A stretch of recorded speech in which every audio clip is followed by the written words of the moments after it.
There we go. See, I always wait for that stupid little bell, but I should just go off when it says the Hangout is live. All right. Welcome, ladies and gentlemen, to another edition of 5 Rounds with Eddie and Nick, presented by CrossBonesMMA Radio and CrossBonesMMA.com.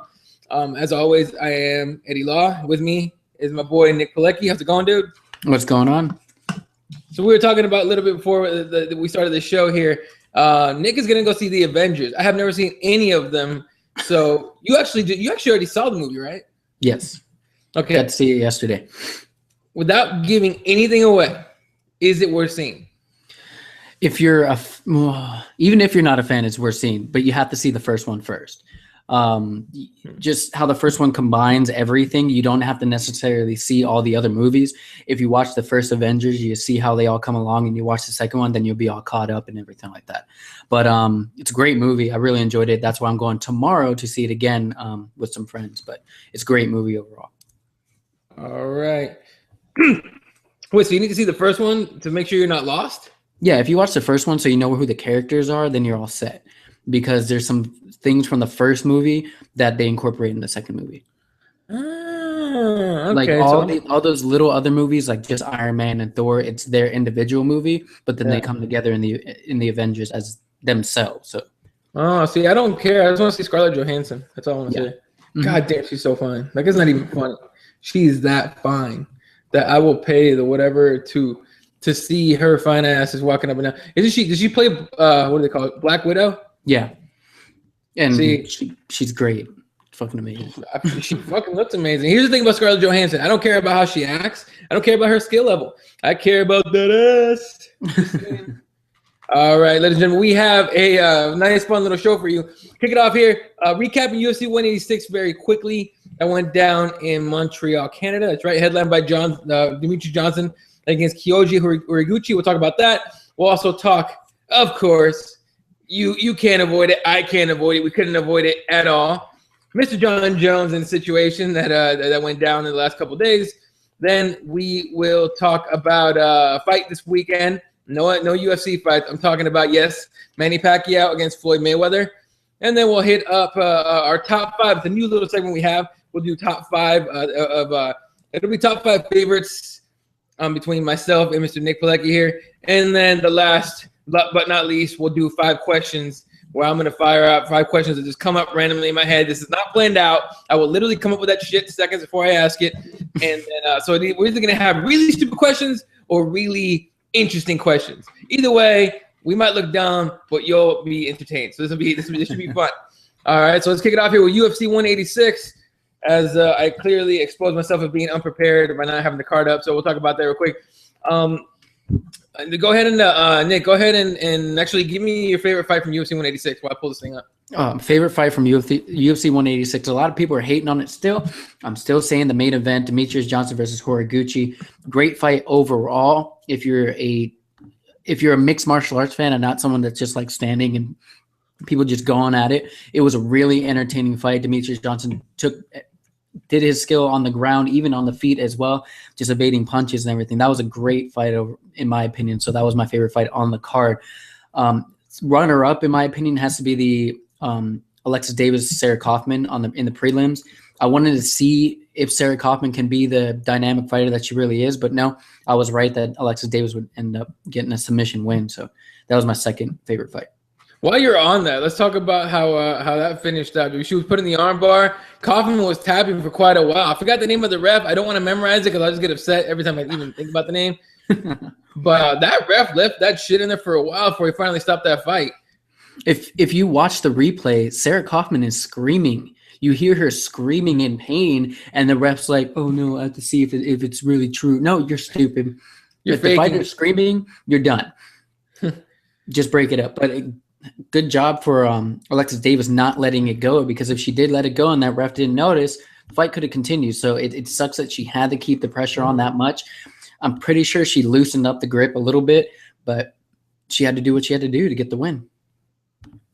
Exactly. No, and I felt the same way too. It was like, look, if you're the fighter that has the sub in there, don't let that shit go, because that could be the only way you win here. Now, I don't know if you can see it on your entire screen. I don't think you can yet. Something's going on here with the computer that is not wanting to be cool with me today. There we go. Got it. Right? She's it. There we go. Perfect.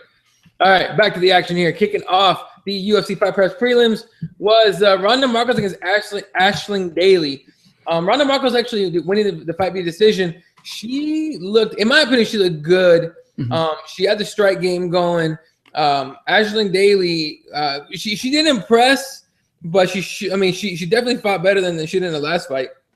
Ronda Marcos showing that she has that grit to grind out fights and win tough fights. This was definitely a tough fight for her. What did you think on this one? Is that picture really Aisling Daly? I know, right? I'm looking at it. I'm like, that wasn't the picture that was on last week. But no, I think, you know what it looks like? To me, it looks like, and this is with all due respect, it looks like Miss Daly actually cut some real weight to make that weight cut easier for herself. Because you remember, every time she cut weight, or most of the time she missed weight, even this time she looked miserable on the scale to me. She looked just bone thin, drawn out, just shitty on the scale. Yeah. And then once she got in the cage, she looked like she was twice the size she was on the scale. It was pretty crazy.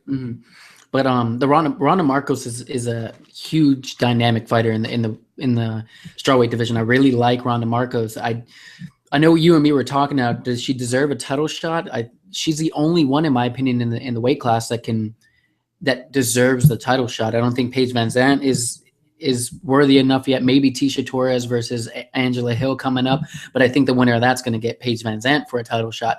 The only person right now in the 115 division that I see getting that title shot is Ronda Marcos, and it sucks because I really think she'll get demolished by the champ. So it sucks. I do like her, but I don't think she's ready for a title shot. But I think she is the only one that will get it. Yeah, I almost think you almost have to feed Johanna just a bunch of pretty much anybody else in that division before you give her Ronda or you give her Paige. Maybe a Rose Namajunas should she win her next fight. You know, some of that sort. But you don't want to give her Ronda just yet. I think you build up Ronda and let her improve more and more. I'm a big fan of Ronda, so I'm really hoping that they give her that time to develop. Anyway. Second fight of the night was also a female fight. Jessica Rakoczy against Valerie Letourneau. I believe, if I'm not mistaken, Jessica's right eye was fucked up, right? And really? Yeah, Valerie looked really good in the striking. You know what? I'll give Jessica a lot of credit. Everyone thought she was gonna quit after she got hurt like that. The doctors came in, the reps came in saying like, "Hey, can you see? How do you feel?" And she's like, "It doesn't hurt. I can see just fine," which is complete horseshit. But she fought on, and that to me is it can be very. It's a brave thing to do, and it's a tough. You're definitely tough if you do that. At the same time, it's kind of foolish when you're fucking around with your eyesight. But with a 1-4 record, now 1-5, you kind of have to take that chance that that maybe you could win the fight even with one eye. What do you think of this one? Well, if you look at the stats right in front of you, you see. It looks like Jessica Rakoczy should have been winning this fight if you're just looking on stats alone. She had control for 6 minutes of the fight and everything like that. But Valerie was dominant. She was very powerful. Her takedowns were clean, and it just showed that she was just a better fighter that night. Yeah. So look, I always enjoy a good women's fight, but that one was fun to watch too, and the first two were pretty good. And finishing off the early prelims on Fight Pass was Nordine Taleb defeating Chris Clemens via decision. Nothing too impressive in this fight except for the takedowns on Nordine's part, but definitely a pretty clean. I believe he's a TriStar guy, right? Yes. Yeah, he's very, very clean TriStar type of game plan. What do you think of Mr. Taleb here? Taleb just dominated the whole fight. That's all he did. He did it with those takedowns. It's just taking him down, controlling him, landing strikes on the ground, and everything like that. He just demolished Chris Clemens. Definitely kicking off the Fox Sports 1 prelims. I thought this was a good, it was a great showing by Olivier. I think it's Aubin Mercier against Damon Michaud. Olivier definitely looks almost like a mini GSP. I mean, to me, it looked like I was watching GSP all over again. Maybe not at that, that skill level as far as being so crazy dominant, but his leg kicks are just monsters. His takedowns are clean. They're good. And he basically dominated Michaud before Michaud gave up I believe it was a rear naked choke. What do you think of Mr. Mercier here? Mercier is good growing fighter. His like you said, his takedowns are clean and everything like that. But now am I the only one that thinks that these two are brothers somewhere, somehow? They look similar, man. They really do, except for the fact that Michaud looks much smaller. Yeah. But no, it was a good fight. The submission, he kept going for it. And then he finally sunk it in, that rear naked choke. It's what weight class is he again? He's I want to say 170. 170. I think he's another TriStar guy too. Yeah, he is a TriStar. Definitely. Yeah, so it's just showing that TriStar is working on their takedowns and everything like that. And the wrestling, it's probably George St. Pierre teaching them how to do it. But this guy's dynamic. I like him. All right, moving on here to Chad LaPriest against Brian Barberena. Not much to say about this fight, except for the fact that Barberena looked like he was doing his best Nick Diaz impression by sticking his hands out the way he did, and then coming forward and having that cardio and wanting that dogfight type of fight going on. Real quick, what do you think of Mr. LaPriest's win here? Personally, I don't think he won. I thought Brian should have gotten the nod. They're in Canada. Yeah. hard to get a win over there. Yeah, no, that was I'm the same way with you. I thought Brian won the fight. I think he did more damage on the feet, and he got his takedown and controlled him on the ground a little bit too. I think he did just that little bit better to just get the nod, but like you said, you're in Canada, so you can't leave anything in the hands of the judges. And just to be clear, it's only because LaPriest I believe he's a Canada guy. In fact, I'm pretty sure he's a TriStar guy. This is just like the Mercier Michaud fight. This was also TriStar versus the MMA Lab with TriStar coming out victorious in both. So Canada stand up, I guess. All right, up next, one of the fights that you were talking about was one of your favorites here. Alexis Davis defeating Sarah Kaufman via arm bar submission in the second round. I'm not gonna lie. The only reason that I'm happy about the results because I got sick and tired of Kaufman freaking talking. It got really irritating to me. Oh, she talks like she's just so goddamn smug, in my opinion, and I can't stand it. It's really annoying. But Alexis Davis finally gets a win over her. It was 0-2 in Kaufman's favor. Now it's 1-2, and with Alexis Davis getting the last one, and this one being a submission finish or armbar finish. Now, with Davis having already fought Ronda Rousey, I find it really hard that she but she gets another shot anytime soon, unless Rousey loses the belt to Kohei or somebody else. What do you think? What do you think happens to Davis from here on? I think Davis is going to be fed to Holly Holm. I think they're going to try to get Holly Holm that title shot and everything like that, and try to feed her fighters just so she can either get a knockout or an impressive win to get Holly Holm to Ronda Rousey. So I think that she's going to fight Holly Holm next, but I actually hope she submits Holly Holm. I actually hope that she actually beats Holly Holm, because I would like to see Alexis Davis get another shot at Ronda Rousey, just because no one's beaten Ronda Rousey, but I think Alexis Davis deserves that second chance. Here's the thing about about Holly Holm being fed Alexis Davis. I think that would be a big mistake on the UFC's part. If Holly Holm comes out the same way she did in the last fight, Alexis Davis will find a way to get this fight to the ground and finish it the same way she did this one. I'm not, people are like, Holly Holm's ground game's legit. We haven't seen it, dude. We haven't seen any of it. All we saw was her striking, and it was very tentative. She was very nervous. And her first time in the octagon and surrounded by thousands and thousands of people watching her fight and millions on TV, it's a much different game. But should the fight ever get to the ground, I think Alexis Davis would definitely defeat her. But obviously, we'll have to wait for that fight announcement. And I think anybody going against Rousey, I don't see, just on a side note here, I don't see anybody beating Rousey. I think everyone can hope Cyborg's the one. I don't buy it either. I think Rousey's too damn crisp, too damn tight with her. Oh God, I'm saying a bunch of. She's too damn tight, bro. She's so tight. You gotta kind of hope, right? If you hook up with Ronda Rousey, like she's kind of tight, right? Like you fucking, I don't know. I'd let her armbar me any day. But anyway, I think Rousey's overall game is just too good to at all be exploited by even by Chris Cyborg. But that's just my opinion here. All right, moving on to the main prelim. Patrick Cote defeats Joe Riggs via decision. It started out real bad for Mr. Riggs, and he was able to rally, in the last round and a half maybe, but Cote get his decision anyway, and I believe he deserves it. What do you think of this fight? I actually did not get to actually pay attention to the fight. I just got up to the decision win for Patrick Cote. I was actually running around the bar looking for my waitress because she had my credit card and we're trying to change venues. So, yeah. Oh, okay. Well, but anyway, so Patrick Cote very dominant in this fight, and Joe Riggs thought he had done enough. I mean, maybe in the end he had done enough, but I don't think he did enough overall. Plus, again, you're in Canada, dude. Chill. So yeah, and then moving on to the main card. This is when you started paying for the pay-per-view, if you were one of those, or at the bar. This is when you were ordering a beer and getting your wings and all that shit.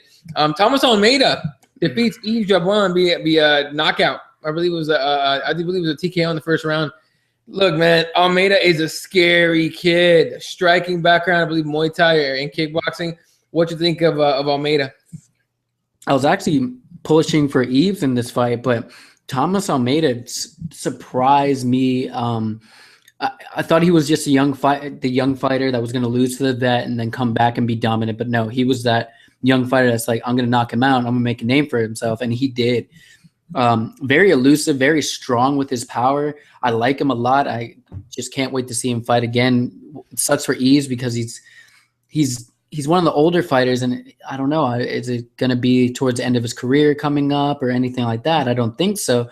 Maybe just a couple more wins or a couple more fights for him. But Thomas Almeida is a scary dude, and I cannot wait to see him again. Yeah, and Almeida is one of those guys that fans that like the stand and bang part of the MMA game, they're gonna love this kid because all he really wants to do is strike with people. Mm-hmm. I believe he's a Muay Thai champion and all that. So definitely a fun kid. One kid I'm gonna definitely be looking forward to watching. Here's one that kind of surprised me is John Makdessi defeating Shane Campbell being knockout. Look, I didn't see it coming, but Shane Campbell got a little too cocky with his movement. Little too cocky what he was doing, and he paid the price with Makdessi knocking him out. I did not see it that way at all. That Campbell was going to be able to knock him out, maybe a head kick or something like that. Didn't happen. And Makdessi showing that he's not at all distracted by the lawsuit against himself as quote unquote president of Fear the Fighter and all that stuff that's going on with them. What you think of this fight, man? It was really weird because I thought Shane Campbell was going to run over John Makdessi too. He caught him with a good punch in the beginning. But Makdessi just stayed focused and ended up just, like you said, taking him out. And it's weird. I like John Makdessi. He's a good fighter, but I don't know who do we give him the fight next? He's very strong. He was trying to make a name for himself, but who do we give him next? A lawyer? I don't know. He's got to deal with that bullshit. I don't know. I don't know who you get him next, but he's also kind of one of those guys that's kind of just floating in that division because there's too many guys around him that are way ahead of him in line for a title shot. So you got to keep building him up. All right. Then after that, we get kind of a surprise, but not really, in my opinion. At least I wasn't surprised. Michael Bisping defeating CB Dollaway by decision. Bisping put on the pressure like I said he would. I think he tired out CB Dollaway the way I said he would. But he did eat a few shots from Dollaway that had me worried for a while. That right eye is definitely not the same. Yes, and it showed. He ate quite a few lefts. So, what do you think of Mr. Bisping's win? When he got caught by CB Dollaway, I thought it was over. Yeah, I thought Bisping was done. He's going to retire in the cage right now. He's going to be stuck on UFC Tonight for the rest of his life. And I really don't like him on UFC Tonight. I really am annoyed by him, but. He, like you said, he kept pressuring CB Dollaway and just tired him out, which was smart in his opinion. In my opinion, it's very smart for Michael Bisping to do that to get the win. But I was hoping CB Dollaway would finish him. He caught him a couple times, but like you said, I think it is his eye. And like no jokes, all jokes aside, and everything like that. I think his eye is messing with him. I know he had surgery on and everything like that. I think 2 surgeries on it because they messed up the first time. Mm-hmm. I think it is his eye. I think. There's more to Michael Bisping, that injury, than anything. I think he can't see that much anymore out of the eye.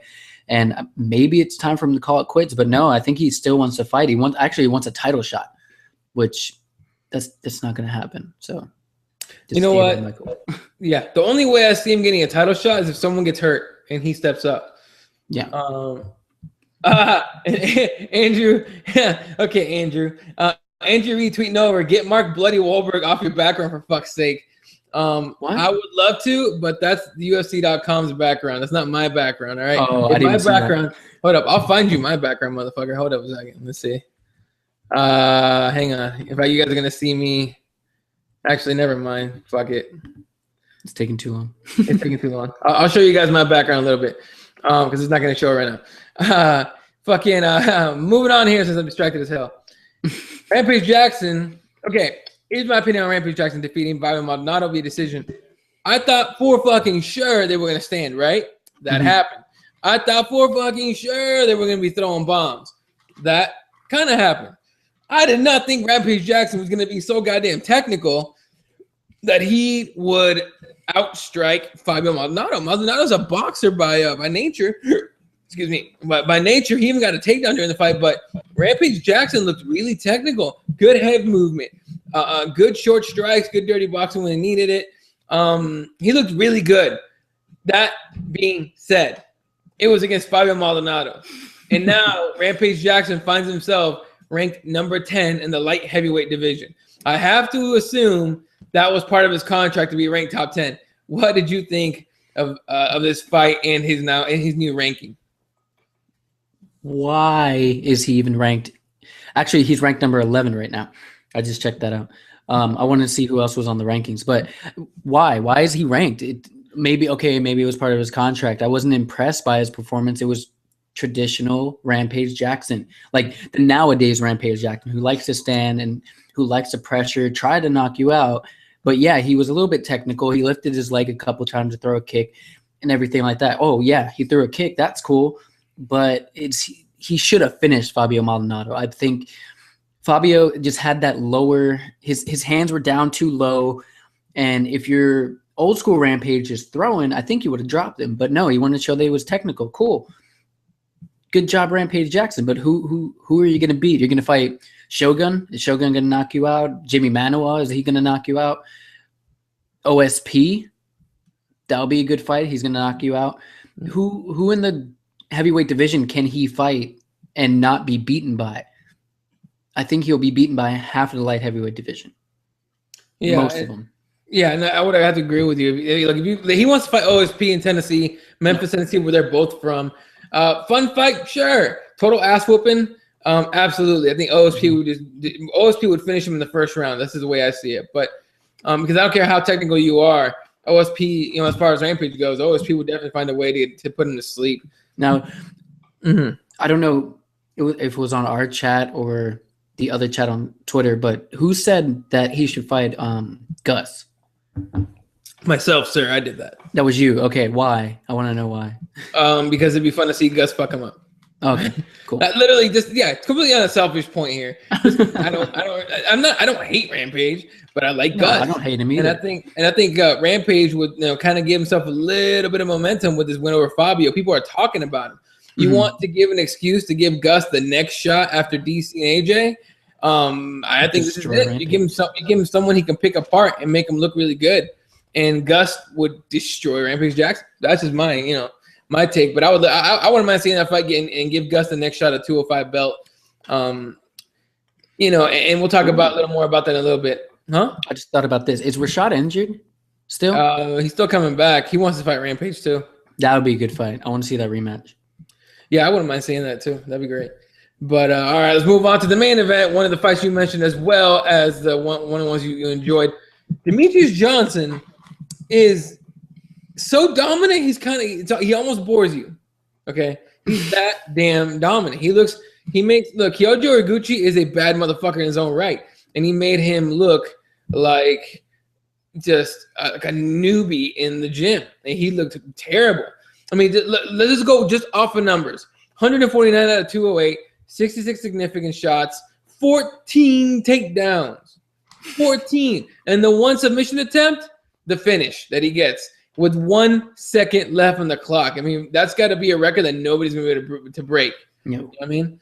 So, look, Demetrius Johnson did what Demetrius Johnson does, and he controls you. He beats you up a little bit here and there. He doesn't take massive chances to try and knock you out and finish you that way, but he does finish you. But it did take 5 rounds for that shit to happen. What do you think of this fight? How does that not impress fans? I don't understand it. We had George St. Pierre, who would take people down and not do work on the ground. He would hold them there. He would change positions. Yeah, he'd throw a punch here and there.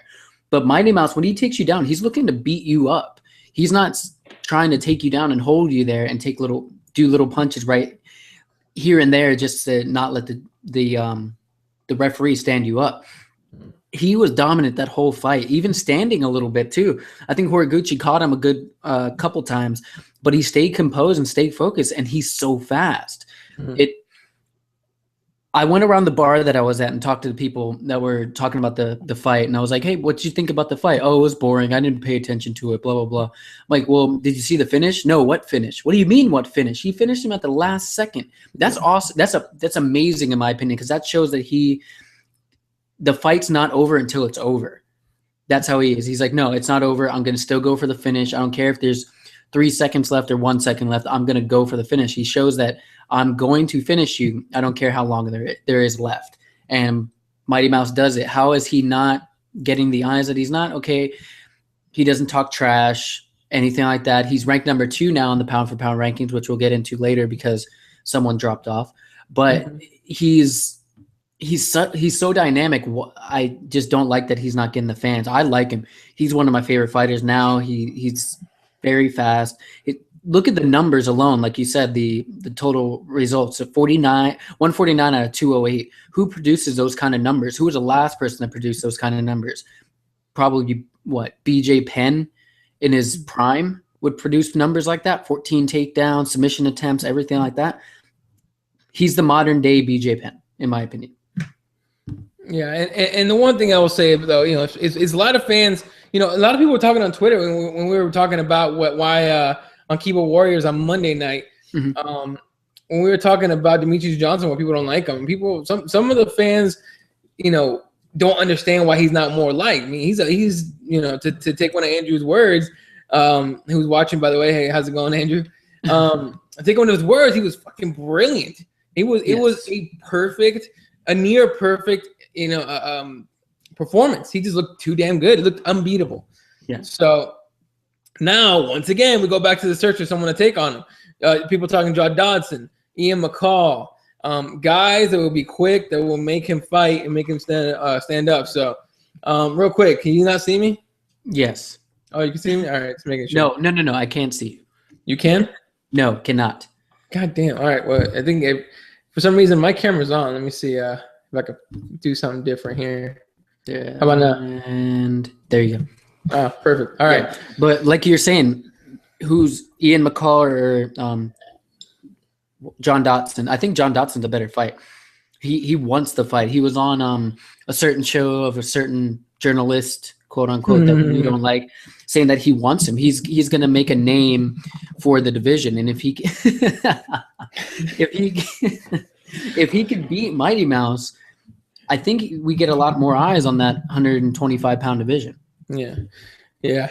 So that's a UFC 186 recap, and now we get to the big news. I would say easily of the year. Well, maybe the last 2 years. Before the big news, let's talk about the little two baby newses. Well, we got Michelle Waterson signing with the UFC. Can't wait.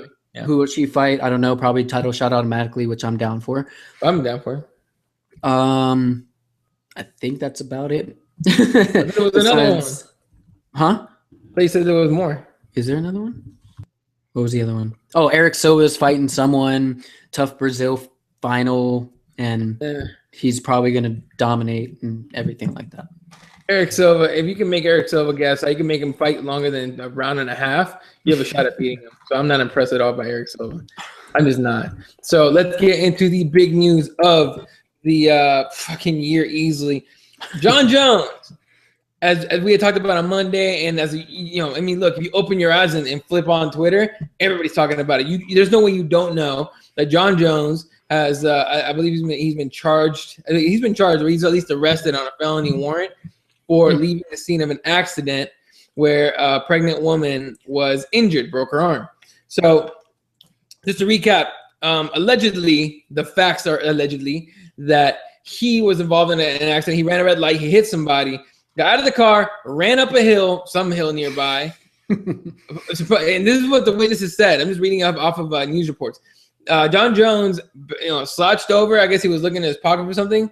Turned around, hauled ass back to the car, grabbed what the guy said was a wad of cash, shoved it in his pockets, and then ran into a gated neighborhood. And then I just ran away and disappeared for about 2 days solid. And then the police, they brought out they got a judge to sign a felony warrant for hit and run. He turned himself in. I think it was like a $2,500 post bail that he posted. Mm-hmm. Now he's out. And the big news last night on Fox Sports 1 and Twitter everywhere, I think Kevin Iole, I'm going to give credit to Kevin Iole for being the first one to put it out there, is that the UFC has stripped Jon Jones of the 205 title, has suspended Jon Jones indefinitely, and we will now see my boy, Daniel Cormier, taking Anthony Johnson for the outright 205 title. Nick, your reaction when you heard the news last night? My reaction on the news last night, I'm very proud of the UFC for doing the right thing and not giving them a slap on the wrist like they did, for the first offense of the cocaine metabolites. They fined him and everything like that, but I think he should have been suspended at that point too. This is a little bit different, and not a little bit different. This is a big difference with the hit and run. First of all, here's my actual just opinion on it. If you do get into a car accident, don't run from the car accident. I don't care what you have in the car. Be a human being and make sure the other person's all right. He didn't do that. If he would have ran after that, okay, cool. But he just straight up left. But that's besides the point. Jon Jones getting stripped of the light heavyweight championship, suspended indefinitely. He also lost his Reebok deal. That's two major shoe companies or two major companies that he's lost within, I think, a year. Yeah. It's God damn it, Jon Jones. That's all you can say. God, that's actually my feeling too. When it all went down, I was like, really? What the fuck? Like, no, do not mistake me for 1 second. I'm not the biggest Jon Jones fan in the world. I'm really not. I can't stand the guy's attitude and the arrogance, but I do recognize greatness. Easily the best light heavyweight champion to ever do it, in my opinion. Mm-hmm. A lot of people say Chuck Liddell, other people say somebody else, but Tito Ortiz. I will say Jon Jones is the greatest 205er in the history of the UFC, easily, bar none. You know what I mean? No way. Not anymore. In my opinion, just respect factor alone. Yeah, great fighter. Awesome.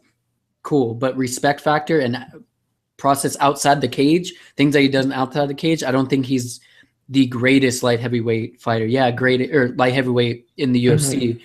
Fighter, yes. Athlete, no. In my opinion. I'm just separating the two. He's a great fighter, but it's just everything outside the ring, I think. Well, yeah, if you had to rank the top 5 human beings on the planet, I guarantee the Pope doesn't make it, all right? Oh, no. Top 5 human being, the Pope don't make it, Obama don't make it. Who's the other great? Who makes it? I bet you Mother Teresa has some skeletons in her closet. I'm not going to lie. Tim Tebow makes it. Tim Tebow will make it. Tim Tebow will be number 2. Number 1, greatest human being on the planet. Damn, who would it be? Marijuana, if it was a person. I'm just mad. It doesn't fight back. It makes you feel good, and it puts you to sleep when you need it to. I'm just saying. Anyway, I'm just messing with you guys. But but talking about as far as just fighting, just in the cage, forget all the outside stuff. I would say Jon Jones is the best fighter to do it at 205 pounds. Right? Not ever. I'd say he ranks number 2 or 3 to Anderson and somebody else. But Fedor.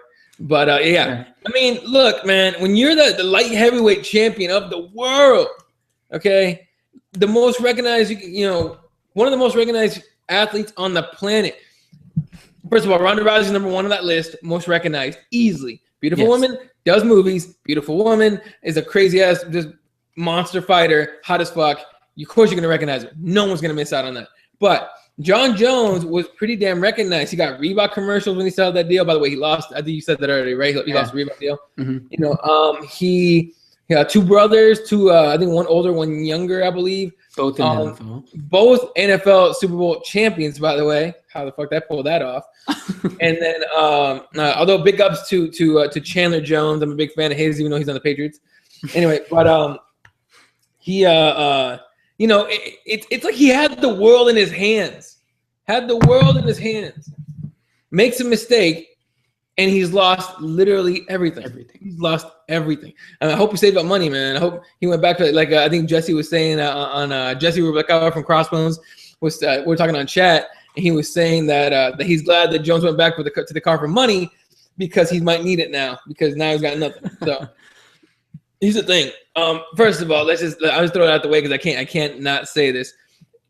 There's no way in hell Jon Jones went back for money. All right, I'm not saying I know anything. I'm saying I'm assuming, and because it really looks bad. Because look, if I'm Jon Jones and I got all this money saved up in the bank, are you think I'm really gonna worry about some money in the car? No. Okay. Why? And second of all, why are you carrying that much cash on you that you really want to go back and get it? You know what I'm saying? Now it's personal preference. You want to walk around for with a few $100? Hey, do it. Go for it. What I know, all right, is that sometimes you use cash to wrap around a certain something, all right, called cocaine, all right, that you wrap it around. I think he went back to grab coke. I'm not saying I know anything. This is not fact, ladies and gentlemen. I haven't asked anybody. I did actually call the Albuquerque Police Department. Did you really? Yeah, I called them up when the news broke out that they were looking for him, but they were like, "You're like the millionth person to call us." So we're gonna release some news in a little bit on Twitter. I'm like, well, what the fuck? All right. So you can't just tell me right now. Well, they didn't want to. They didn't want to say anything. You don't want to mess up and give that information. The Albuquerque Police Department handled it pretty fucking professionally. Yeah. So they should definitely get props for that. But anyway, so Jon Jones stripped of the title. That right there is bad to have on your resume, especially when it's because of conduct, because of something you did. You didn't lose it because you got injured and you were out too long, like Dominic Cruz. You didn't lose it because because of you just left like GSP. You lost it because you can't control yourself and you can't be a freaking adult, And so, I mean, look, I always bring this back to the fact that he's a young guy. He won the title at a young age, and when you're a champion and famous and especially rich, all you have around you is yes men. Now, here's an interesting point that Andrew Reed actually brought up to me yesterday on Twitter. I think yesterday or earlier today, and he said it one more time right now. He says, "I'm more and more convinced Reebok had a big say in this." I'd have to agree with you, Andrew. Reebok. I mean, look, the UFC just signed that big deal with Reebok. Reebok's the full sponsor for the UFC. They're gonna have some fucking say in this shit. There's no way they didn't say, "Look, this looks really bad. We have Jon Jones Reebok pumps. We have Jon Jones on our commercials. We have Jon Jones on our billboards, on our big events in New York when they go do all that shit. When he did that with Connor and Paige, and Van Zandt, and so they have a big say. And so that's a great point by Andrew. Straight up, do you think Reebok might have possibly or very likely said, "Hey, look, Dana, you're gonna have to do something. We can't have this PR nightmare"? Yes, I'm trying to think if he was the first UFC fighter to be signed by Reebok, but I think it was Johnny Hendricks. Either Hendricks or Ronda, one or the other. Yeah, one of them. But no, he's like you said, he's that big name. He's on their commercial, which has been pulled, by the way. I've been watching TV all day waiting for that commercial to show and just laugh at it. No, they pulled the commercial. They took everything away from him, and it's good. I think they did have something to say. I think they went up to Dana and said, "Hey, look, like you said, he's your guy. He's making us look bad too. You suspend him. You do everything you can, and we're taking our sponsorship away from him, or we will leave you because we don't want that our product with such a negative thing or a negative person," in my opinion. Yeah. Now, let's move to the actual case itself. Do you think Jon Jones spends even an hour in jail? No, and it hurts because I don't think he will spend any time in jail.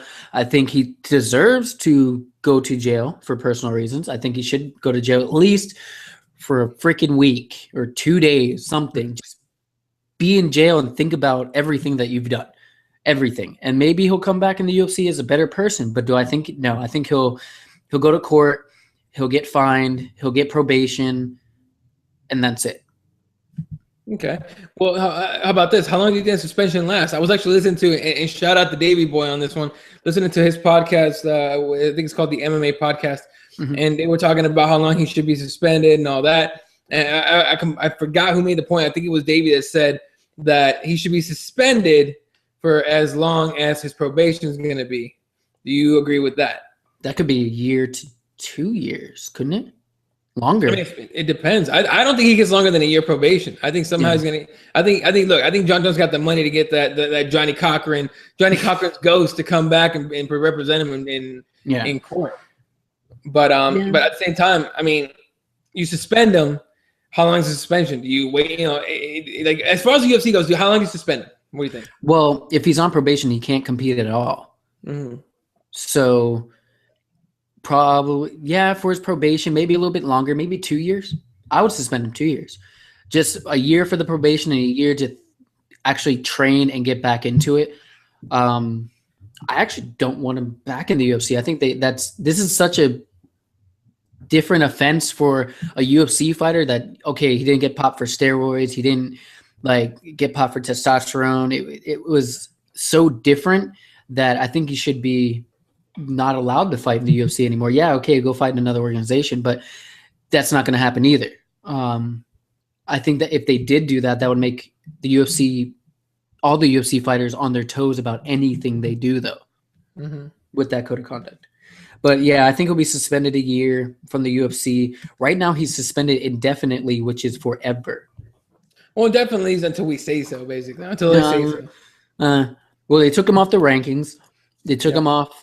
I think he's off the whole site in general. Really? I was looking at the roster, and I think he was off the whole UFC page. No, he's still there. Well, no, if you go to the UFC light heavyweight division, Jon Jones is champion, so they haven't changed anything. But they took him off the rankings. He's been dropped down. He's just a regular human being right now, and we'll just have to wait and see how long his probation will be and see what his consequences are.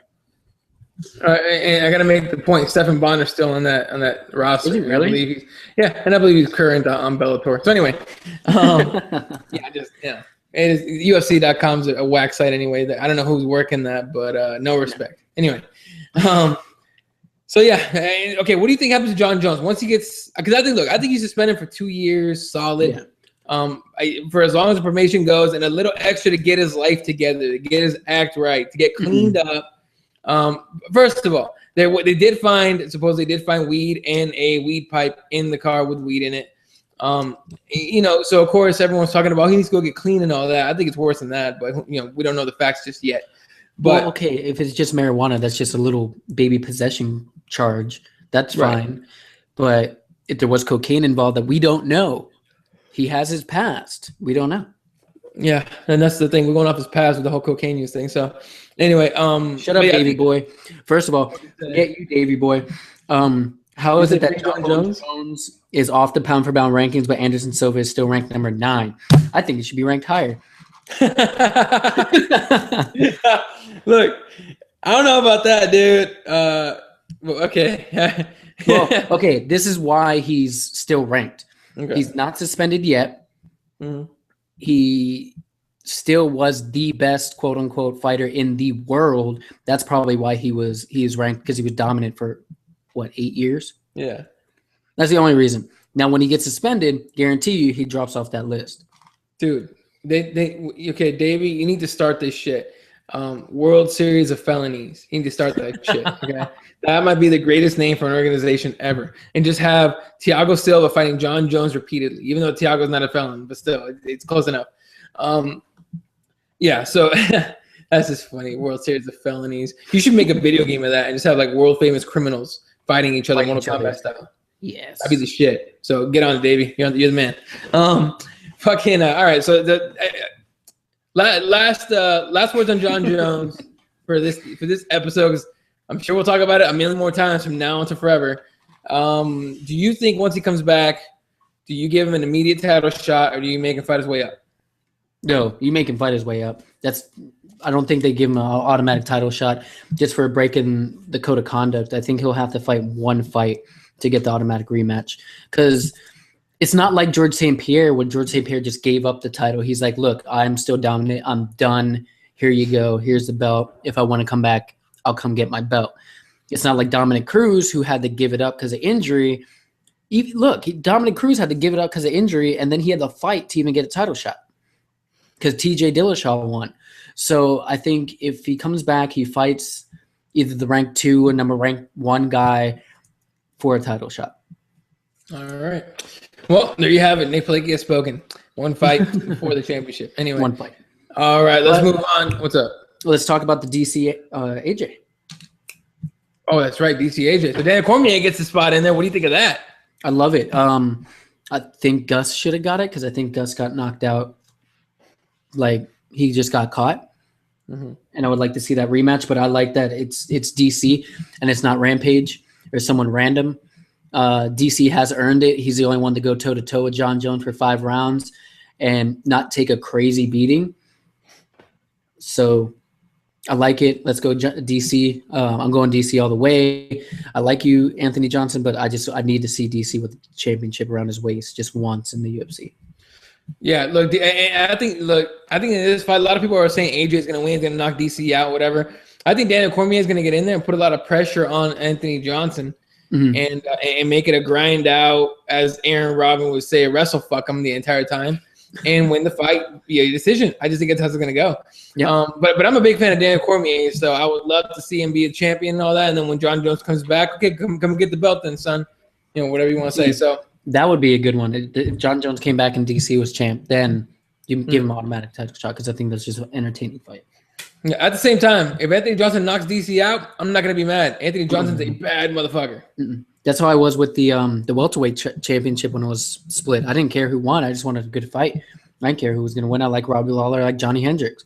Yeah. Johnny Hendricks won. So it's going to be a good, entertaining fight. But this is the last we'll speak of it because it's still a month away. And if anyone else gets injured or kicked off the card due to hit and runs and shit, then we're not talking about it. Who's gonna hit and run? Is it DC's gonna be the next one off that card due to robbing a fucking Popeye's chicken? Does DC? Okay, Davey says, does DC really deserve that title fight? Does he really? Yes. Deserve? I have a hard time saying he deserves it because he just lost the last one. But he's ready. He's been training. Who are you gonna put in there? Ryan Bader? Ryan Bader went on Twitter immediately and said, "Hey man, I know I feel sorry for Jones and all people affected, but if you need somebody to fight AJ, I'll do it." He was kind of like that, right? Yeah. But you put Ryan Bader in there, that's gonna be an execution. Mm-hmm. Like there's no one in the rankings or in the rankings that would give Anthony Johnson a good fight. Okay, maybe since OSP just got off a title shot, give him the fight of his life. But no, he's ranked number 7. You're not going to give it to him. Like you said, Ryan Bader, he asked for it, but no one wants to see Ryan Bader fight.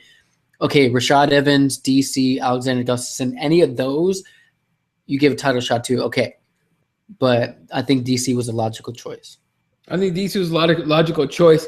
I wouldn't mind seeing Gus in there, just for the fact that I think in a second shot he'd know how to handle himself against AJ. Mm-hmm. But if he lost to Johnson, then he'd be screwed out of a title shot for a very long time. Yeah. And coming in on short notice, basically, would really suck for him. So I don't want to see Gus in there just yet. Andrew thinks that Gus will be champ in 2 fights. Very possible. You never know what's going to happen. I don't know who's going to fight next, but I think he fights in Berlin. Do you know who he fights? No, I do not. I can pull it up, though. All right, pull it up while we continue here. But look, Daniel Cormier deserves. Maybe not deserves. Is he at the right place at the right time? Hell yeah, he is. And he's ready to go. He's ready to fight. So he's fighting Glover Teixeira. Forgot about that. Former title challenger. Mm-hmm. He wins that one. Title shot. Yeah, against whoever wins. I don't care if it's AJ or DC. Yeah, exactly. At that point, I just want to see Gus get back in the win column before we throw him back into that Shark Tank with Mike Tyson of the MMA world. So, yeah. All right. So is that all we got on DC and Johnson? Yeah, that's basically it. Cool. All right, moving on here to the one fight that's happened this weekend that everyone's talking about. It's not an MMA fight. This is Manny Pacquiao against Floyd Mayweather. The adulterer against the woman beater. It's gonna be that's a World Series of felonies for your ass right there, Davey. All right, Manny Pacquiao against Floyd Mayweather in World Series of felonies. Let's get that shit signed, son. But on a serious note, it's a fight that people have been looking for the last 5, 6, 7 years, whatever it's been. It's a fight that should have happened 5 or 6 years ago when Pacquiao actually looked good. It's a fight that I'm not that intrigued by anymore because it's too damn late. What do you think of this one? It's the Ali Frazier of our time, man. You got to understand it. It's a great.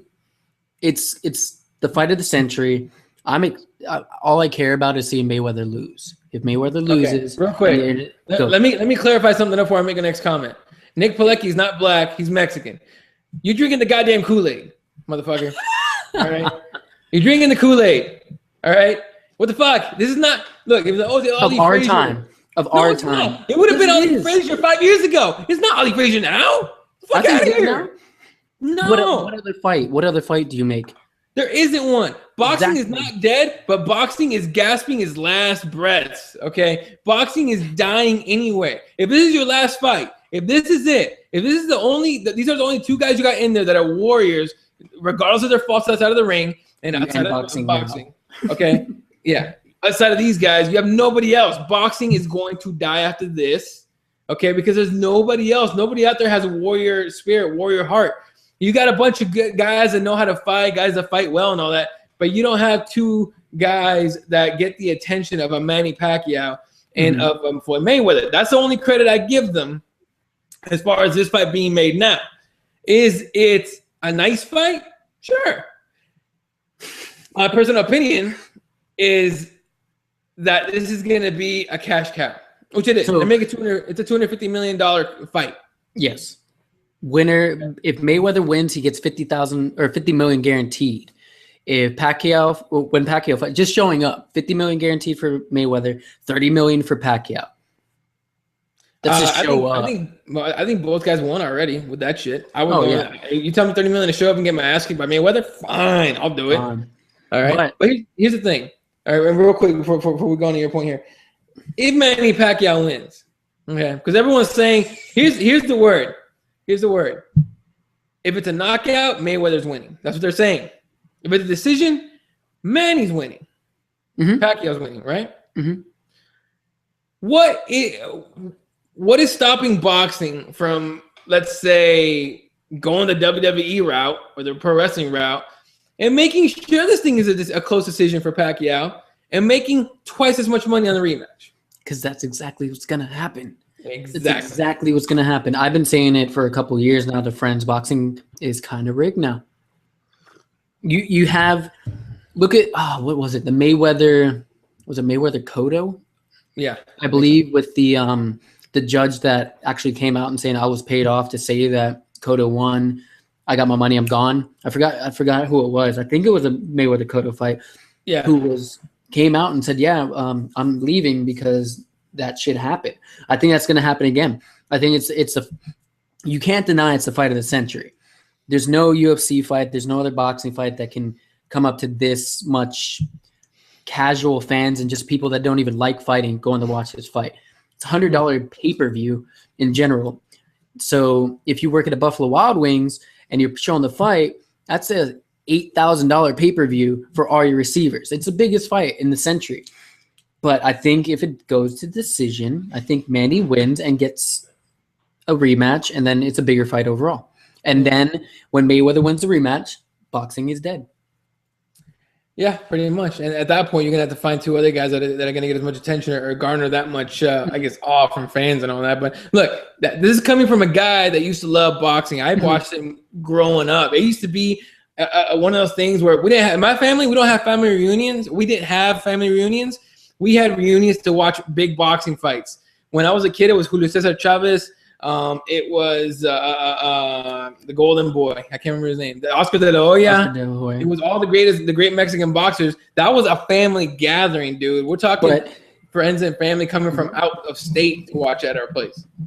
That's why, though, because Mexican families keep boxing alive. I'm going to be honest. It's not a race thing or anything like that. Mexican families keep boxing alive. Being in South Texas, 2 hours away from the border, boxing is huge here. When I used to work at a certain place and they showed UFC fights, it would be busy, but boxing events would be insane, and it would all be Mexican fans, and we loved it because they would just take tequila shots and tip us fat.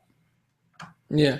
So, okay. Real quick, and I'm not allowed to put the picture up because we'd be definitely violating someone's privacy. But your manager was goddamn at that place. God damn, you guys saw a picture of this chick that was his manager, you'd be like, there's no way she needs authority. Like, I would just stand there and just be like, yes, ma'am, whatever you say, anything. Yeah. But anyway, a couple tweets here. Andrew Reed correcting you a little bit, saying Mayweather's going to earn over $200 million, and I believe that is the right. But you're saying the $50 million is just for showing up. That's for showing up. That's just walking in the door. Right. So $50 million to show up, plus what he's going to get on pay-per-views and win and all that. Okay. It's just walking in the ring, putting on his gloves and touching gloves. That's guaranteed. Yeah. Torrey Foster. Now I got to give a little background on this. Davey Boy, I believe, as soon as the felony arresting came out, tweeted out hashtag free Jon Jones. One of our good friends, Torrey Foster, kind of took issue on that because he took Davey Boy seriously. So Torrey, getting some give back, responded to Davey's does DC deserve the title tweet, saying free DC. There we go. Look, that's a good jab. I love those. So that's a good jab. Torrey also saying that he thinks he should face another opponent before having a title shot. Speaking of, I believe he's speaking of DC. So, regardless, the fight's going to go down. What else is there? Oh, that's a good point. This guy Jesse Trevino says on Twitter, again responding to Davey Boy's, does DC deserve a title shot? Saying, sure he does. Between McGregor and DC, Dana has both nuts covered. LOL. Very true. He has Connor's nuts more covered than DC's. Oh, for sure, dude. Connor. Dana White is in between Connor's legs at the moment, just making sure he's happy. So this is kind of what it is. He's a moneymaker, man. You got to have a cash cow in this business. So, all right, are you going to be watching Pacquiao versus Mayweather? That's the only fight. I'm going to be walking in the bar right when that fight's about to happen. You might want to get there early. She's going to be packed. So I got the hookup. You got the hookup? Yeah. Shit, I'm gonna have to. It's what's crazy before we move on to the next thing. What I learned, I think it was like a few days ago, and I had a suspicion before, but I never really thought about it till recently. Is when they say, how like with MMA they say main card starts at this time, right? Mm-hmm. You know what they do for boxing for main events? What? They monitor the pay-per-view view buys, right? As they're going and going and going and going, they're like, hold on, hold off. That's why they have those guys doing BS interviews. That's why they have a bunch of those videos showing the guys training and talking trash and all that shit. Because they go, okay, hold on. The second the pay-per-view buys turn into a little trickle, just a few here and a few there and a few here and a few there, that's when they go, okay, time to go. They want the maximum amount of eyes and buys before they put in the main event. So the fight could start at 6, the fight could start at 9. They don't give a shit as long as all the pay-per-view buys are in there. That to me, that makes sense money-wise. And I was like, wow, that's fucked up. Imagine you have to wait 4 hours from the start time to watch the main event. That's crazy. Yeah. So the one thing I would love to see this weekend is just have a UFC event match up to the Mayweather Pacquiao fight, just to see the numbers. You can throw just to see the numbers, just to see how crazy it would be. That's the only thing I want to see. You know what's fucked up though is I don't think they would do that with a good UFC card. I don't think they want to waste that card because you said it, man. It's the Ollie Frazier of our generation, and for people buying that bullshit. But is what it is. All right, moving on here. We have a new segment, the top 5. Top 5. We're talking, top 5 anything as far as MMA goes. And this week we are doing top 5 fighters of all our personal, so my top 5 and Nick's top 5 fighters, all-time favorite fighters. So, Nick, go ahead and give your number 5, and then I'll go number 5, and so back and so forth. So your number 5. All right, so my number 5 has to be Ben Henderson. The reason Ben Henderson's number 5, I like his style of fighting. A lot of people think it's boring. I think it's actually pretty cool. And because he's a little comic book nerd like I used to be. He likes superheroes. He likes all that other shit. And he fights with a toothpick in his mouth, okay? If you fight with a toothpick in your mouth and you walk out of that cage without a hole in your cheek, you're an awesome fighter. So I have to say Ben Henderson's my number 5. All right. My number 5 is Mr. Fedor Emelianenko. A lot of people thought that he'd be higher up on the list. Might have been a few years ago. Probably was a few years ago. Not anymore. Fedor Emelianenko, look, he did a lot in his history. He was one of the one of the most dominant, if not the most dominant heavyweight of all time. No, he is the most dominant heavyweight of all time. And I got to see a few of the Pride events, and then because of Fight Pass, I got to see the other ones. But I got to see some of the Pride events. And I guess the year they were happening, I didn't actually get to see anything live. That would have been awesome. But I did get to see him get beat by Verdum and I think Bigfoot, which really sucked. But Fedor's one of those guys, man, that still recognizes as possibly being the greatest MMA fighter of all time. So, but I have mad respect for Fedor, especially as a heavyweight and in the heavyweight division. And of course, all the questions coming, what would Kane do against Fedor in his prime? Who knows? But that would be an awesome fight to see. Yeah. All right, Mr. Pilecki, your number 4 fighter of all time is actually your number 5, Fedor Emelianenko. I like him a lot. Like you said, with Fight Pass, I got to actually go back and watch all his fights. And the reason I like him is because he would walk to the ring with no emotion. He would have just blank face, just walk in, touch gloves, and wreck everybody until he started losing. That's why I like him. He would just walk in, just do work, and go home. So, yeah. All right, my number 4 fighter of all time. And this is where I'm going to start getting a little bit of, not flack, but I'm going to start getting a little bit of, what the hell, what about so-and-so and so-and-so? This is my top 5 favorite. I'm just saying.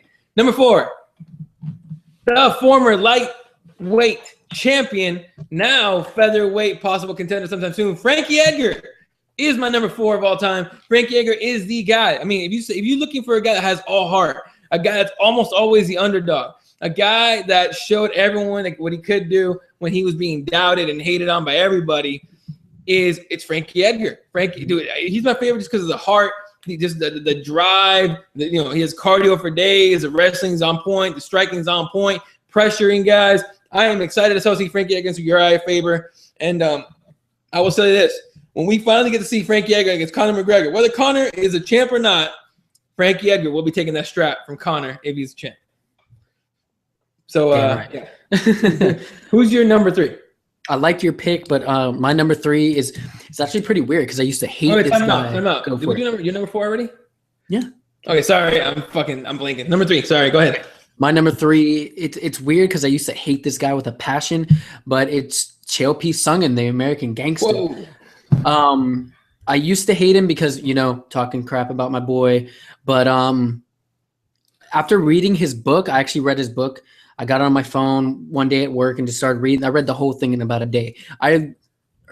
He earned a lot of respect for me in that fact. His stories in there were really cool and everything like that. I like Chael Sonnen, and as a fighter, he's just that guy that I don't care if you tell me 3 minutes before a fight or a second before a fight, I'll go in the cage and I will fight and I'll do my hardest, and I don't really care what anyone thinks about me. And that's why I like him. He fought Jon Jones, and 30 more seconds later, if he would have passed the round, he would have been champion, which is crazy. He fought the best of the best in the UFC. He fought Jon Jones. He fought Anderson Silva. He fought the best of the best. He beat Shogun. He's, in my opinion, has to be, but he's now kicked out of the UFC. So I have to watch him on ESPN. But yeah, my number 3 is Chael P. Sonnen. All right. And like I said, I already catching some stuff here from Andrew Reed. I don't know if you can see it on there yet. But Andrew Reed believes Fedor is the number 1 of all time. So, very possible. That's a giant dude, by the way. All right. For anyone that thought that, if you ever thought Fedor was fighting guys his size, hell no. Yeah. He fought some giant dudes. I mean, some of those fights look like freak shows. All right. But again, if you have Fight Pass, go look back at those Pride events. Those are always Fedor fights are always fun to watch, especially the Crow Cop ones. I find those especially enjoyable. All right, moving on to my number 3. Cain Velasquez, the current heavyweight champion, just a guy that comes from humble beginnings and is still humble and will probably likely be humble forever, and is not a Jon Jones type of guy that's going to get in trouble. He understands he's a champ. He understands he needs to fight to be on top and all that. Strong wrestler. His striking's on point. Everything's good. The cardio's there. The only knock that Cain Velasquez has the only knock that Cain Velasquez has is the fact that he gets injured way too damn much. He fights like once a year, if that. So we'll finally get to see him in Mexico pretty soon against Verdum. So yeah, that's my number 3. And Davey Boy saying, "Fuck, Frankie blocked me from Twitter." Oh no, he says, "Fuck Frankie, he blocked me on Twitter." First of all, if you don't know Davey Boy, a lot of people blocked him on Twitter. A lot of people block him on Twitter, but it's mostly MMA fighters. But follow Davey Boy on Twitter. That dude's hilarious, and he's part of that the MMA podcast. It's at DAVEI_BOI. So Davey Boy. Make sure you follow that dude. He's funny as hell. All right, so let's move on to your number 2. Now, my number 2, I don't care who you are.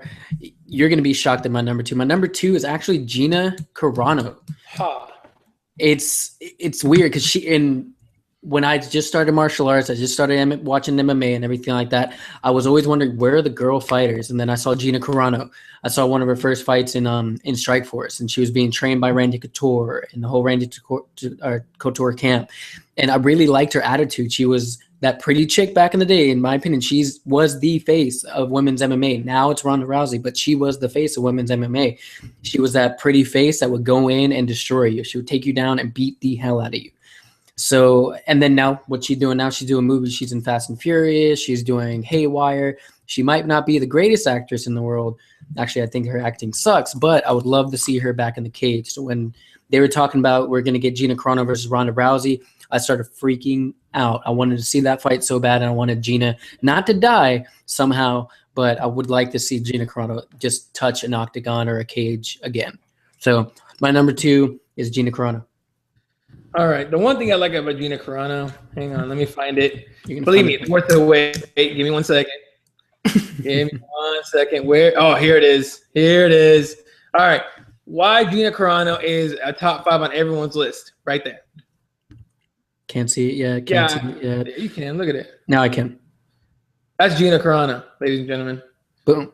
That chick used to fight. No, for all I care, she can come back and just do these little poses forever. Don't come back and fight. Don't come get beat up. Just do that for like ever. Okay, I'm just saying that. That would make me very happy. So anyway, all right. That was dumb. All right. Look, I would apologize if I didn't know for sure all the guys watching right now are enjoying that picture. Anyway, all right, moving on to my number 2, the one and only Ronda Rousey. Ronda Rousey, the most dominant female fighter of all time. Okay, she beat everybody. Okay, the only fighter that everyone says she's scared of, she's not scared of her. There's no way. Just come to the champ as far as Chris Cyborg goes. But Ronda Rousey has armbarred everybody, and she's finished everybody mostly by armbar. She's had a couple of TKOs, and she had the TKO against Sarah McMahon and the knockout against Alexis Davis. And then her last fight, which is a 16-second armbar, finish against Kat Zingano, who everyone thought was for sure going to give her a problem. Every time Ronda Rousey fights, the girl that she's fighting is the one. She's got the one thing that's going to beat Ronda's judo. She's got the one thing that's going to beat her striking. She's going to beat everything. And it just doesn't happen. Ronda Rousey finds a way to demolish them, to finish them. Miesha Tate took her to the second round. And then what happened? She got armbarred. So, and there's no one Ronda Rousey can't beat. To me, in my opinion, she's my number 2 all-time favorite fighter. So let's move on to your.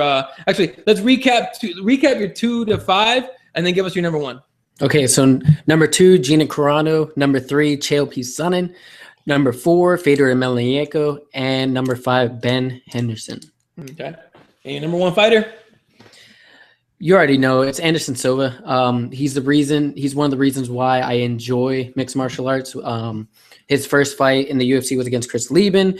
I thought Chris Lieben was going to destroy this tall Brazilian dude, and what happened? You've seen the fight. Everyone's seen the highlights. He just destroys Chris Lieben and leaves him on the ground. And then his next fight in the UFC was against Rich Franklin, winning the belt. He's the greatest of all time, still in my opinion. Yes, he got popped for some controversial things in this year, but in my opinion, there was no one in his prime, and I still kind of think maybe it was a little bit in his prime, that could beat him. No one beats him. So, except Chris Weidman, because Chris Weidman knocked his ass out.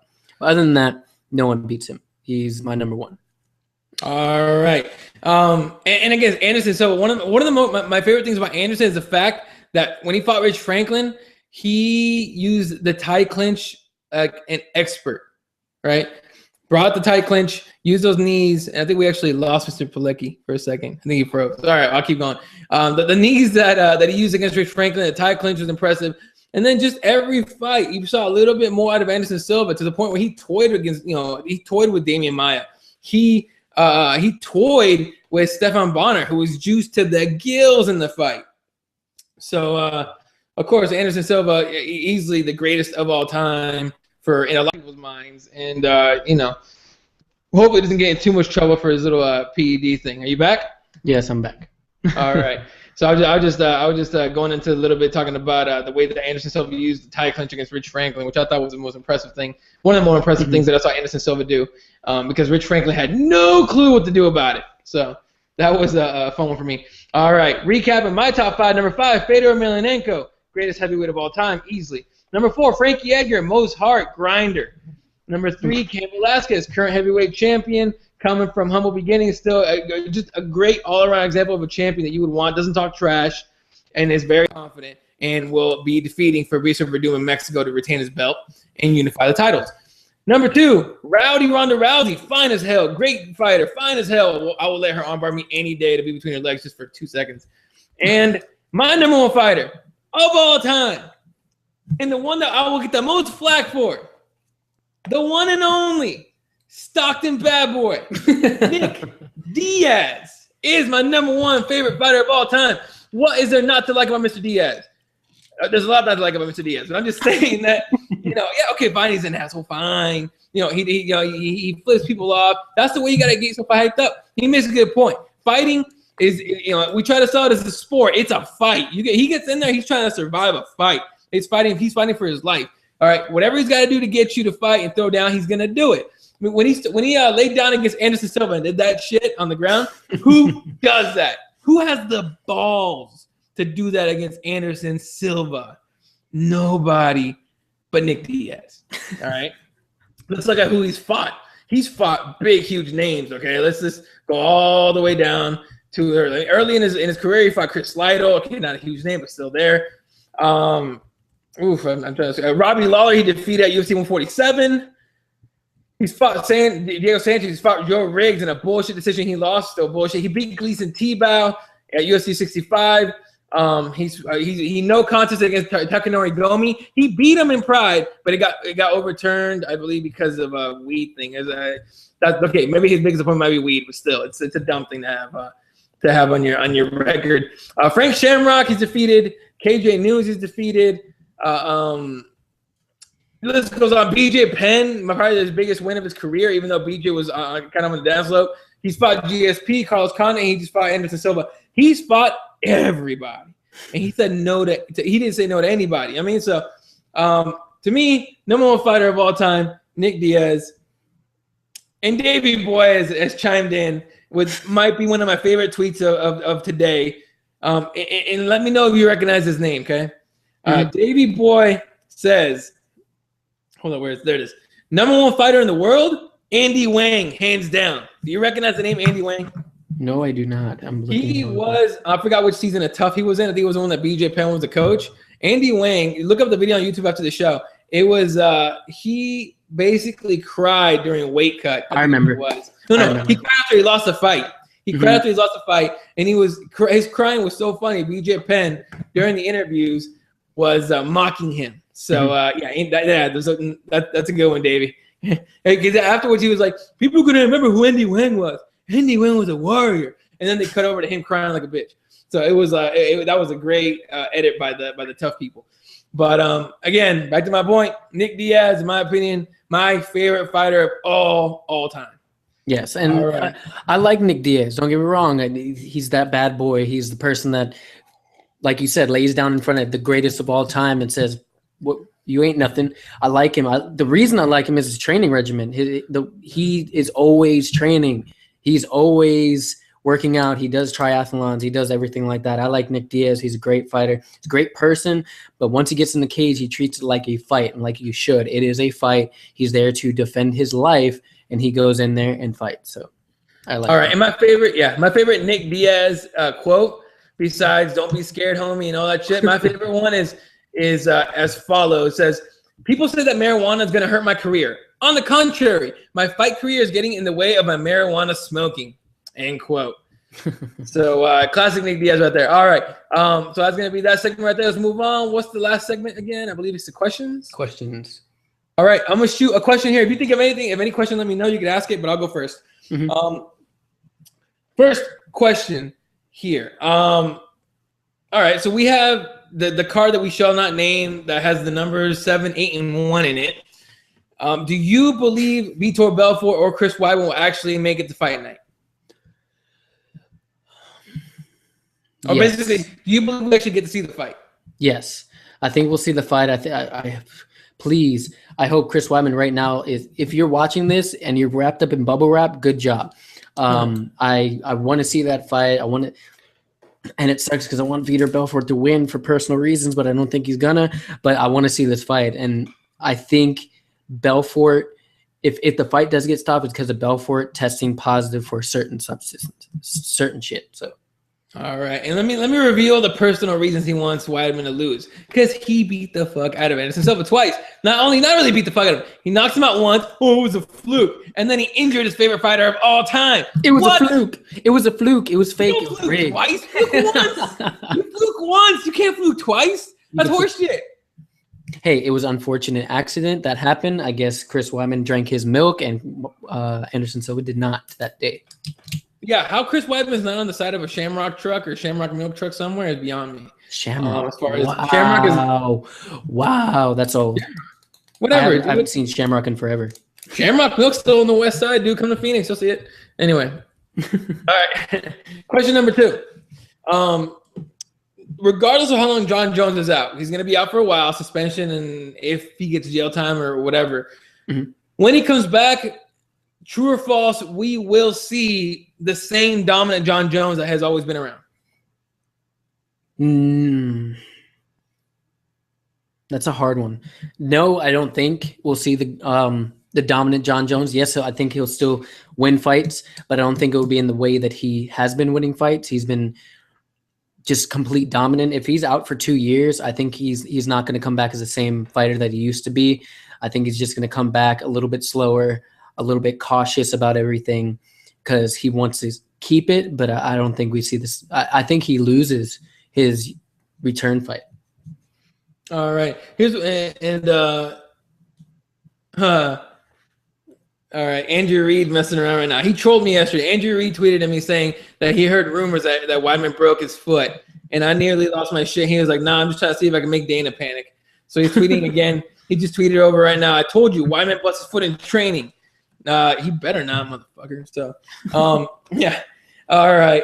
The thing about Jon Jones coming back and being the same, I think he does, as long as he continues training. The example I give is Muhammad Ali, and I'm not at all comparing Jon Jones to Muhammad Ali. There's no comparison yet, but that's to be seen. But of course, the way I say that is because history is decided on years on. All right, no one's gonna remember Kobe Bryant for being the rapist guy or the alleged rapist guy in Colorado. They're gonna remember him for being one of the best shooting guards to ever play the game, just under Michael Jordan, right? So we'll see what history says about Jon Jones. But I think because Muhammad Ali, when he was put in jail because he didn't he refused to be drafted into the military during the Vietnam War, he was gone for 3 years. He did nothing. Supposedly he didn't even go to the gym. He didn't work out, nothing. He came back, and after being a guy known for footwork and moving around and being real sly, real quick, he became known as a guy that took a lot of punishment and took a lot of hits and could take a punch. And that's not what you want to be known for in a sport like boxing. Or MMA, really, because that means you took a lot of damage. So, but I don't think it happens to Jon. I think Jon is going to get help. I think Jon's going to stay training and stay physically active and come back and maybe have some trouble in that first fight back. But I think we'll see, if not the same, at least close to that level of dominance that he's had in his career, especially recently. So that's my thing there. All right, question number 3. Okay. This is dumb. Fucking a lot of people saying, they're like, oh, as soon as the news came out that he was suspended, they were like, Jon Jones should go to Bellator, blah, blah, blah, blah. First of all, you know what, let me just ask you,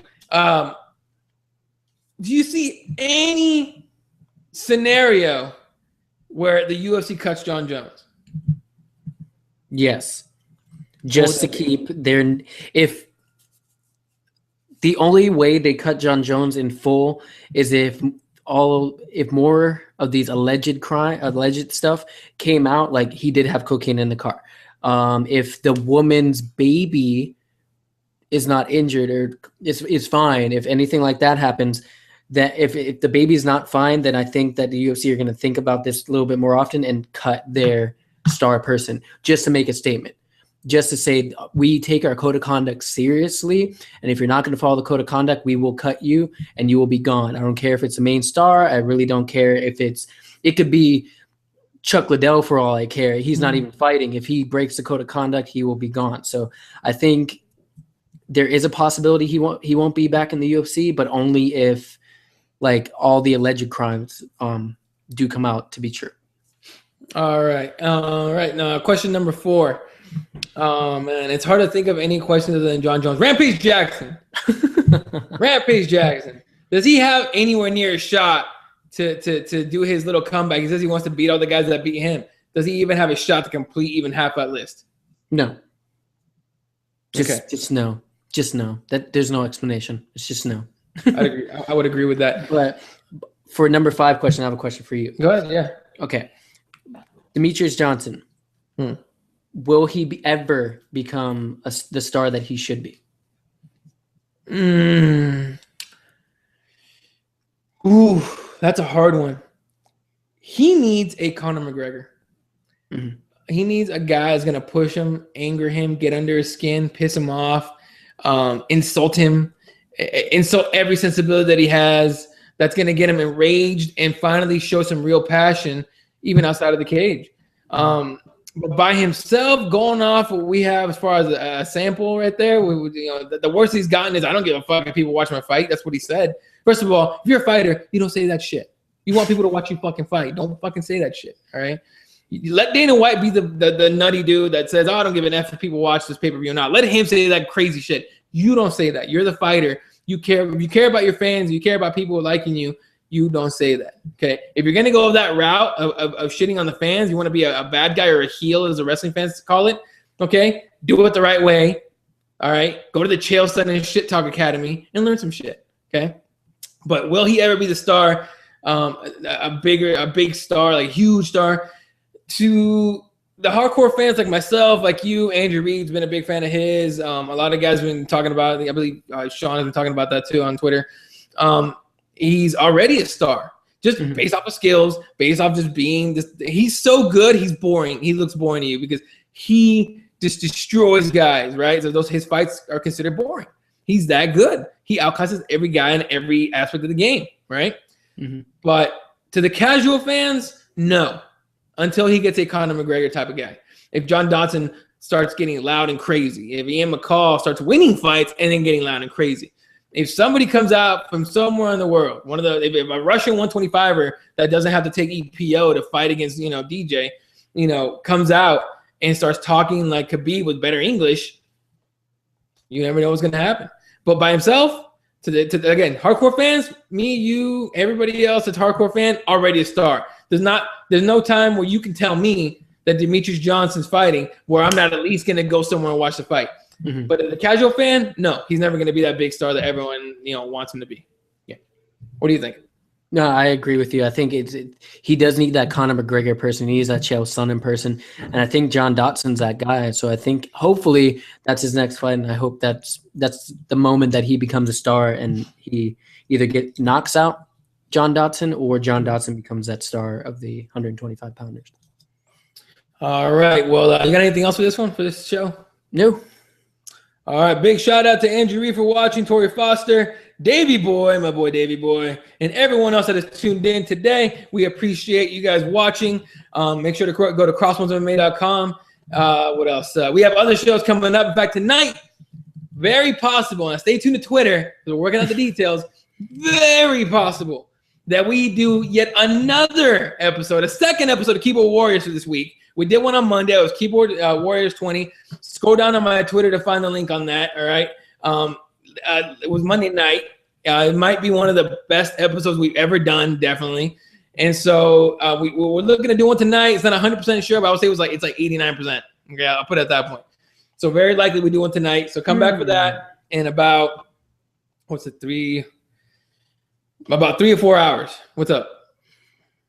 Well, I think it was Andrew Reed just tweeted out saying if Reebok would use DJ as their perfect image of an MMA fighter, he would skyrocket. You know what? That's a good point. With a big marketing machine as Reebok is, and a big brand that they are, could definitely help DJ. Hey, Xbox ain't in the picture no more, as far as I could tell. Yep, and they did lose their star black person. So, but star black person. this guy, he'll be on Keyboard Warriors tonight. Maybe we'll see. Hopefully, he can make it. I'm hoping not to go meet up with some people that I haven't seen in a while, but hopefully I'll be on tonight. Don't be too hammered. But that would be a good point. Demetrius Johnson, if you want to go from, the guy you just cut ties with as far as being their sponsor, Jon Jones, is possibly going to jail. He hit a pregnant woman, broke her arm, has all this negative shit that he's done in his past DUI, the coke thing, all that stuff, right? Who better to get than Demetrius Johnson, who's squeaky clean, respectful, well-spoken, and on top of that, dominant as hell. That great point by Andrew. And he's short. He probably fits in the kid sizes too. Yeah, they say money. How about that? You know what? I'm gonna tweet DJ and ask him what shoe size he wears, because I'm curious to see if he actually shops in the kids section. All right. Well, if nothing else, thanks everyone for watching here. Remember, go to CrossBonesMMA.com. Come back tonight, likely for Keyboard Warriors. Tomorrow we're looking to go a little earlier, right? On That Just Happened. Yes, we're going to go a little bit earlier because I got prior engagements that I have to go to. But we're going to be recapping Pride 52 Body Blow. 25. See, I thought it was 52. That's why I was looking it up wrong. Oh, okay. Pride 25 Body Blow. Anderson Silva, Fedor, Quentin Rapids Jackson. I think that's the one where Quentin. Nogueira. Yeah. That's the one where Quentin calls out, I think, Vanderlei, right? After the fight, and it gets crazy in the ring. All right, we'll be recapping that tomorrow on That Just Happened, Mr. Pilecki's show. And then I believe since there's no event this weekend, there's not going to be any previews. So we think it's something to bring on. We'll just bring it on and we'll tweet it out. And we'll really, really appreciate you guys joining us on that. But we will see you in a few hours for Keyboard Warriors. This is Nick Pilecki. I am Eddie Law. We'll check you guys out later. Have a good afternoon and see you tonight. Later.